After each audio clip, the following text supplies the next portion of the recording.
اقبال فرماتے ہیں اپنے ایک مکتوب میں کہ حضور کا پیار سینوں میں منتقل کرنے کے لیے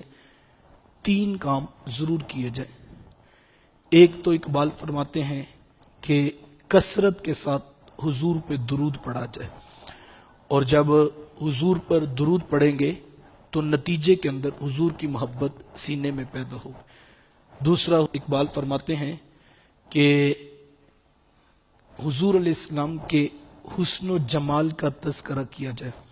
چونکہ انسان کی فطرت ہے کہ جہاں حسن ہو انسان اس طرف لپکتا ہے،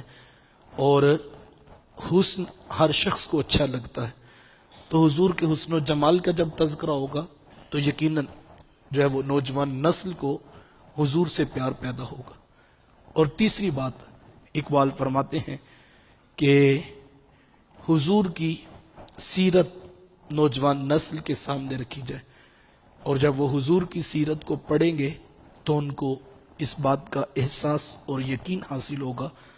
کہ ہم جس رسول کا کلمہ پڑھتے ہیں وہ سیرت اور کردار کے حوالے سے کس قدر بلند مرتبہ تھا۔